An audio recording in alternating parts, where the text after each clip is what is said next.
আপনি বাসায় থাকেন তাহলে, আমি অফিসে গেলাম। আর বুয়া আসবে, সে আপনাকে সব কিছু রান্না করে দিবে। আপনার কোনো কিছু রান্না করে খাওয়ার দরকার নেই।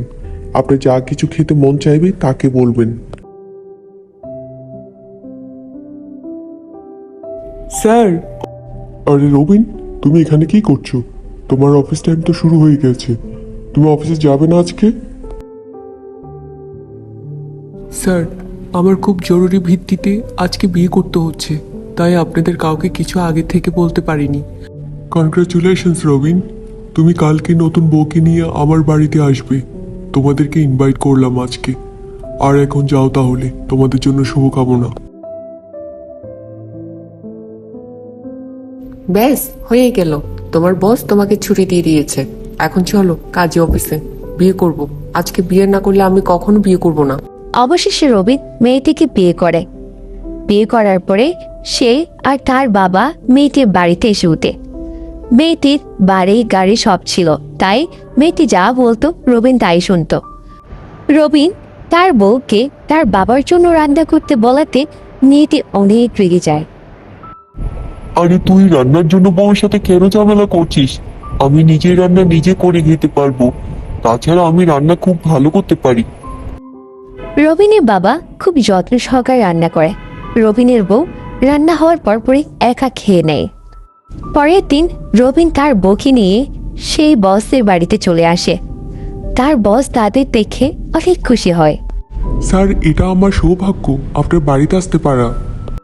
আচ্ছা আচ্ছা, বসো তাহলে। আপনি কি কোথাও যাচ্ছেন? আমার কিছু গেস্ট এসেছে, আর আপনি খেয়ে যান যেখানে যান না কেন। রবিন রমিতাকে এই বাড়িতে দেখার পরে তার মাথায় যেন আকাশ ভেঙে পড়ল। পুলিশ অফিসার জয় সবার সাথে রমিতাকে পরিচয় করিয়ে দেয়। রমিতাও রবিনকে দেখে, কিন্তু সে নিজেকে শক্ত রাখে।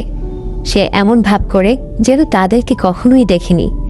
রমিতা তাড়াতাড়ি সেখান থেকে চলে যায়। ওই বেইমানটার সাথে কেন দেখা হলো আবার? আচ্ছা, তোমার বসের সাথে যে মেয়েটাকে দেখলাম, সেই মেয়েটাকে গতকাল দেখেছি বলে মনে হচ্ছে না? ওই যেটা তোমার বউয়ের দাবি নিয়ে এসেছিল। কি যে বলো না, আমি কি করে জানবো? আমি সেই মেয়েটার দিকে কালকে তাকিয়েছিলাম নাকি? মেয়েটি দেখতে কিরকম ছিল? আচ্ছা তুমি বসো তাহলে, আমি ওয়াশরুম থেকে আসি। যেই রবিনের নতুন বউ ওয়াশরুমে গেল, সে দৌড়ে রমিতার কাছে চলে যায়। রমিতা শোনো, রমিতা। রমিতা, তুমি আমার স্যারের বাড়িতে কি করছো? আর ওনার সাথে তোমার কি সম্পর্ক? সত্যি কথা বলো রমিতা। আপনি কে? আমি কেন আপনাকে জবাব দিতে যাব? আমি আপনাকে চিনি না। রমিতার এমন জবাবে রবিন পুরো অবাক হয়ে যায়। রমিতা, আমার মস্ত বড় ভুল হয়ে গেছে, তুমি আমাকে একটু সময় দাও, আমি সবকিছু ঠিক করে দিব। দেখেন, আপনার সাথে আমার অতীতে সম্পর্ক ছিল, বর্তমানে আপনি আমার কেউ নন।